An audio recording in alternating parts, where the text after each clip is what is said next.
কি হয়েছে কি গগিন্নি? মেয়ে নাকি বলছে জমাই একটা মেয়ে নিয়ে পালিয়ে গেছে, তাই বলছে।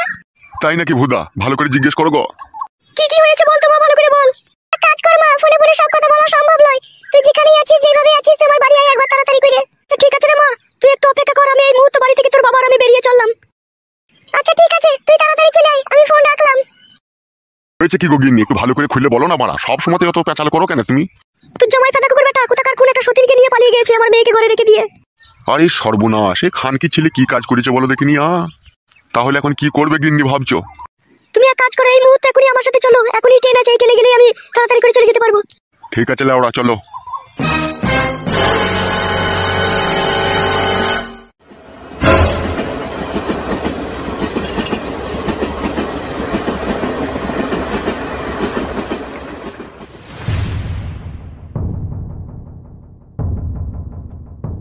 হ্যাঁ রে মা, বলতো কেন সে ফাটা কুকুর বেটা তোকে ছেড়ে দিয়ে চলে গেল? কি হয়েছিল একটু বলতো মা খুলে। মারে, তোর বাড়ি থেকে যখন আমি সোনার জিনিস দুটো নিয়ে এলাম, তখন ও বাড়ি এসে ও বাড়িতেই বসেছিল। আমি আসা মাত্রই আমাকে বললো জিনিস নিয়ে এসেছিস? আমি বললাম হ্যাঁ নিয়ে এসেছি। তো ও তখন বললো কই জিনিসটা আমার হাতে দে। আমি ওর হাতে জিনিসটা দিয়ে দিলাম, তারপরে ও আমাকে বললো আমি এই জিনিসটাকে দিয়ে বন্দুক দিয়ে ছাগল নিয়ে আসবো। দিয়ে ছাগল তো আর নিয়ে এলো না, রাত্রি 9টা-10টার সময় বাড়ি ফিরলো। ফিরে এসে ঘর ঢুকেই প্যান্ট-জামা পাল্টিয়ে নিল। আমি তখন জিজ্ঞেস করছি হাগো তুমি এত রাত্রে প্যান্ট-জামা পরলে কোথায় যাবে কোথায়? ও তখন বলছে লালনপুরে গান হচ্ছে, আমি গান শুনতে যাবো। তা তুই বারণ করলি না, বলি না যে গান শুনতে যেতে হবে না? বারণ করেছিলাম মা, দাদা কুকুর বেটা জোয়ান কি সাপে কুকুর কার কথা শুনে, ও কার কথা শুনে নিজে যা ভালো বুঝে তাই করে। জোরজবরদস্তি করে চলে গেল গান শুনতে। দিয়ে আমাকে বলল আমি রাত 12টা-1টার সময় ফিরবো, তুই ঘুমিয়ে পড়। আর আমি যখন ঘরে ফিরবো তখন তুই দরজা খটাস খটাস করবি, বাড়ি মারবো, তুই তখন উঠে দরজা খুলবি। দাদা কুকুর বেটা রাত ফুরিয়ে সকাল হয়ে গেল, তাও বাড়ি এলো না। তখন আমি অনেক চিন্তা করি, তখন আর কিছু বুঝতে পারলাম না। বুঝতে না পারার কারণে আমি গেলাম ওর বন্ধুর কাছে। ওর বন্ধুকে জিজ্ঞেস করতেই আমাকে সমস্ত কথা খুলে বলল। কি কথা খুলে বললো? ওর বন্ধুটা বলল যে তোমার স্বামী একটা মেয়ের সাথে ভাব ভালোবাসা করেছে, দিলীপ বলে একটা লোক তার বউয়ের সাথে ভাব করেছে। সেই মেয়েটাকে নিয়ে যত সম্ভব আমার মন বলছে পালিয়ে গিয়েছে। শালা বৈদ্য কত বড় খানকি ছেলে বলা যায়, দেখো দেখিনি। তাহলে ওকে হাগা বুড়ো চোদা মিনছে, তাহলে এখন কি করবে বলো? এখন আর কি করার আছে? এখন তো হরাম করে থানা পুলিশ করলে তো হবে না, পরে তো আবার আমরা ফেসে যেতে পারি। তাহলে কি করবে বলো? এই গ্রামের যিনি পঞ্চায়েত প্রধান, তাকে এই সমস্ত ঘটনাটাকে খুলে বলতে হবে। পঞ্চায়েত প্রধানের কাছে গেলে সব সমস্যার সমাধান হয়ে যাবে? লেওড়া, সমস্যার সমাধান না হইলেও গ্রামের ওরা একটা ছাতা মাতা, বুঝতে পেরেছো লেওড়া? ওদিকে এইসব বিষয়ে জানিয়ে রাখতে হবে। বাবা ঠিকই বলছে মা, ওর বন্ধুটাও আমাকে এই কথা বলেছিল তোমার মা বাবাকে ডেকে পঞ্চায়েত প্রধানকে এই কথাটা জানাইতে বলেছিল। তোর বন্ধুটাও এই কথা বলেছিল তোকে? হ্যাঁ মা বলেছিল। তাহলে কি করবে গিন্নি, যাবে নাকি পঞ্চায়েত প্রধানের কাছে? যেতে তো হবে, বিপদে যখন আমরা পড়েছি তখন তো যেতে হবেই। তাহলে আর দেরি করো না গিন্নি, সময়ে সময়ে চলো, উনি বাড়িতে থাকলে দেখা পাওয়া যাবে। আরে মা, জামাই বাবাজি যে ঢেমুনটার সাথে প্রেম ভালোবাসা করেছিল, তুই কি তাকে চিনতিস নাকি মা? না মা, আমি সেই ছুরিকে চিনিও না, আমি তাকে কখনো দেখিওনি, আমি লোকের মুখেই শুনছি। হিদা কুকুর বেটা জামাইয়ের তালে মনে মনে এই কুমতলব ছিল, আমার বাড়ি থেকে সোনার জিনিস নিয়ে এসে সেই সোনার জিনিস বিক্রি করে দিয়ে কোন ঢেমুনকে যে নিয়ে বেরিয়ে গেল বাড়ি থেকে। ছি ছি ছি ছি, এগুলো লোকে শুনলি বা কি বলে বলো তো? লোকে আবার বাল বলবে নাকি? লোকে তো চাই খাটি মজা লাগিয়ে দেবো, আর মজা দেখবো ওরা। তাহলে মা, জামাই বাবাজির বন্ধুরা কেউ এইসব বিষয়ে জানতো নাকি? একজন জানতো মা, তা সে তো জামাইকে অনেক বারণ করে। তো জামাই শুনে দেখো, তো জামাইয়ের সাথে হাতাহাতি ঝগড়া হয়ে গিয়েছিল, তাও শুনে দেখো সে কাদা কুকুর বেটা। শুনবে কি করে সে শালো? পিড়িতে মজলো মন, কিবা হারি কিবা ডুম। পুরুষ মানুষ হচ্ছে ভালোবেসে যাকে একবার ভালো লেগে যায় তার জন্য জীবন দিতেও পেছপা হয় না। পেছপা হয় না বললে হবে নাকি? তাহলে লোকে বিয়ে শাদী করার পরে বউ ছেলেকে ফেলে দিয়ে দুটো তিনটি করে বিয়ে করে নিয়ে পালিয়ে যেতে পারতো। তা পারে না কিসের জন্য? দেশে তো আইন কানুন বলে কোনো জিনিস আছে নাকি? ও আইন কাদা এখন পচা সবজির মতো পাল্লা দরে বিক্রি হয়ে গেছে, 25 টাকা 30 টাকা কেজি। যার কাছে টাকা থাকবে, যার কাছে পাওয়ার থাকবে, তার দিকে আইন থাকবে লাউড়া। আমরা গরিব মানুষ, আমাদের কাছে সততার কোনো মূল্য নেই, আর সত্যর কোনো বিচার নেই গো ফেদা। বেশ ঠিক আছে, চলো একবার পঞ্চায়েত প্রধানের কাছে চলো, উনি কি বলে একবার দেখা যাক, চলো। এসো।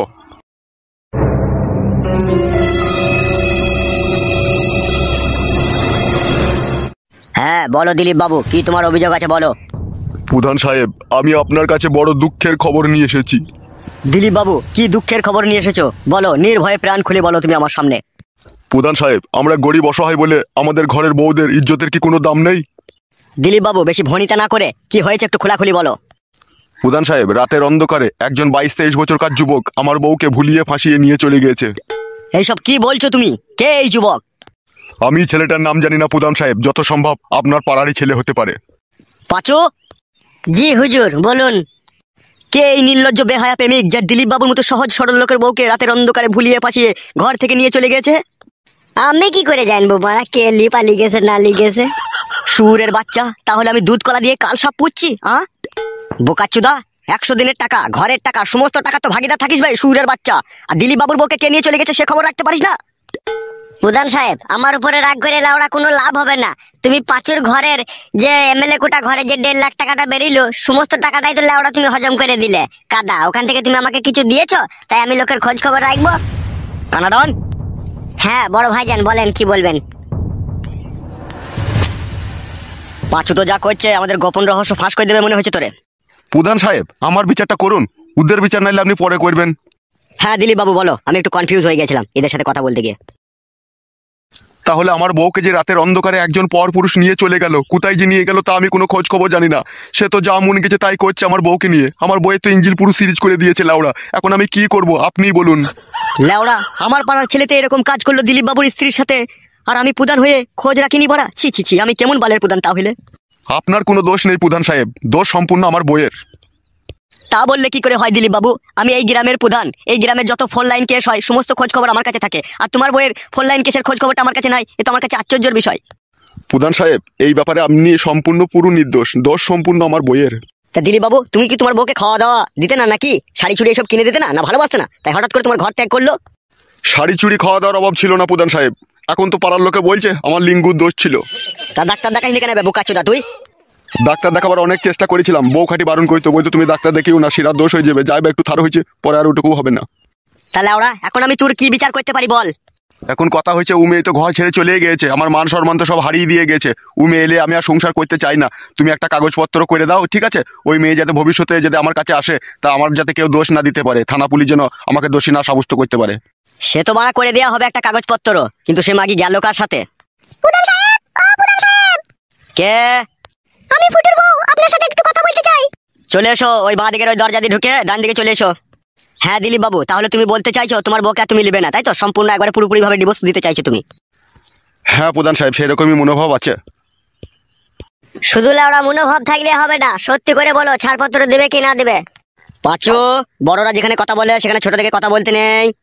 ওই চেয়ারটাতে একবারই তো বসুন। কথা বললাম, আমি কি শুরু থেকে কথা বলছি নাকি? শুরু থেকে তো আপনিই বলছেন কথা। হ্যাঁ বলো, কি অভিযোগ নিয়ে এসেছো তোমরা?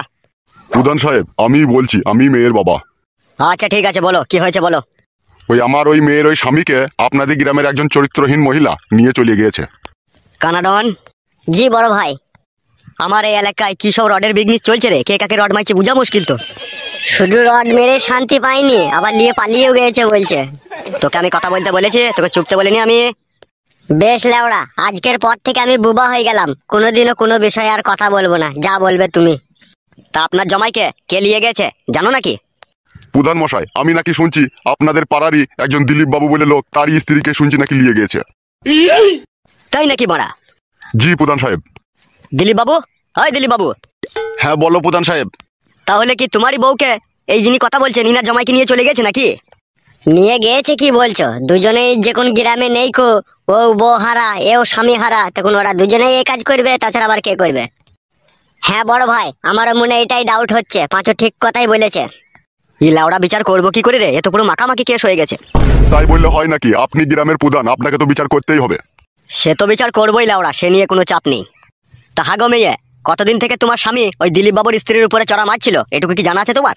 জানা বলতে আমার এটুকুই জানা আছে, ও অনেক রাত করে বাড়ি ফিরতো, আর যেদিনকে অনেক রাত করে বাড়ি ফিরতো সেদিনকে আমার সাথে ঝগড়া অশান্তি করে আমার কাছে শুতো না। তখনই আমি বুঝতে পারতাম ও কারো না কারোর সাথে কোনো খারাপ কাজ করে বাড়ি ফিরলো।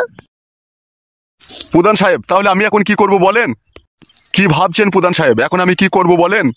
দাঁড়াও দিলীপ বাবু, একটু অত ব্যস্ত হয়েও না, এই সমস্ত জিনিস একটু ভাববার বিষয় থাকে, বুঝতে পেরেছো তো? সবসময় বাচ্চা ছেলের মতো কথা বলো না, ওই বাচ্চা ছেলের মতো বুদ্ধি করেছে বলেই আজকে তোমার বউ হারিয়ে গেছে লাউড়া। চুপ করো। তাই এই মেয়ে, তুমি এখন কি চাইছো বলো? আমি আমার স্বামীকে চাই, আমি আমার স্বামীকে ছাড়া বাঁচতে পারবো না।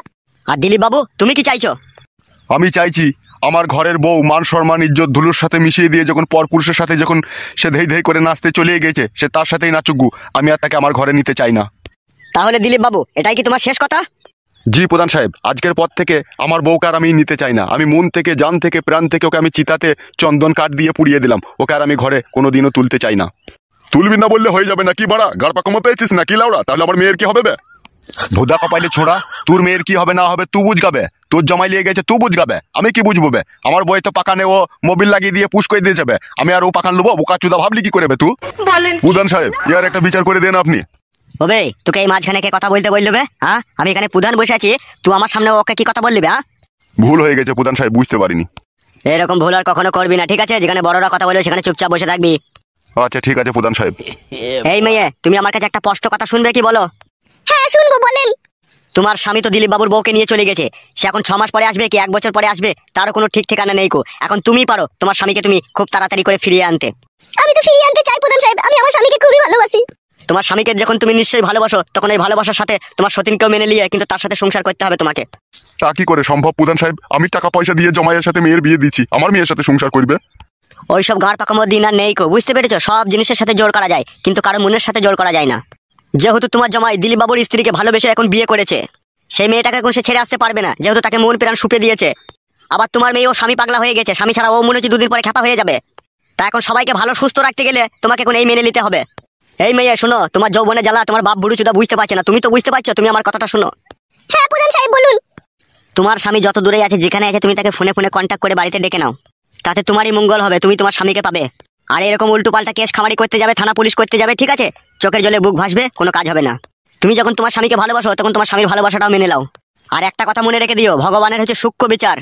আমাদের মতো কিছু উল্টো পাল্টা ভুল ভাল প্রধানের বিচার মানতে শোনে, ঠিক আছে? তাতে চোখের জলে বুক ভাসবে, কষ্টই পাবে সারা জীবন। ভগবানের প্রতি বিশ্বাস রাখো আর নিজের ভালোবাসার প্রতি বিশ্বাস রাখো। অন্তরঙ্গ যদি তোমার সাথে তোমার ভালোবাসার সম্পর্ক থাকে তোমার স্বামীর, ঠিকই তোমাকে সে আপন করে নিবে। মানুষের মন একটাই থাকে, ওই মনে যদি তোমার জায়গা থাকে, ঠিক আছে, কখনোই দিলীপ বাবুর বউ সেখানে থান পাবে না। দিলীপ বাবুর বউ যদি পাপ করে থাকে, তোমার সংসার যদি সে ভাঙতে চায়, সে নিজের পাপের আগুনেই পুড়ে ছাই হয়ে যাবে একদিন। তাই যা বললাম, যদি স্বামীকে পেতে চাও, তাহলে স্বামী তোমার যেখানে আছে ফোন করে ডেকে নাও, আর সুস্থভাবে সফলভাবে তোমার এই সতীনকে মেনে নিয়ে সংসার করো।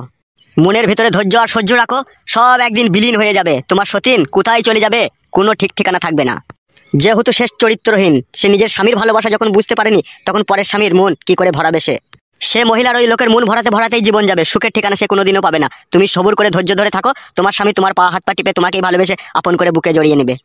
ঠিক আছে প্রধান সাহেব, আপনার এই ভালো মনের ভালো কথা আমার পুরোপুরি ভাবে অন্তরে গেঁথে গেল। আপনার কথা অনুযায়ী আমি চলবো। আজকেই বাড়ি গিয়ে আমার স্বামীকে আমি ডেকে নেবো, আর আমার স্বামী যেইভাবে চলতে চাই আমি তাকে সেইভাবেই চলতে দেবো। বাহ বাহ বাহ বাহ, এই হচ্ছে একটা জ্ঞানী গুণী মেয়ের কথা। তাহলে প্রধান সাহেব আমার কি হবে? তুই বাড়া ঘুরো, তোর বিচার হয়ে গেছে, যা পালা, তোকে আর বউ নিতে হবে না। এর কপালে চুদা বেরো।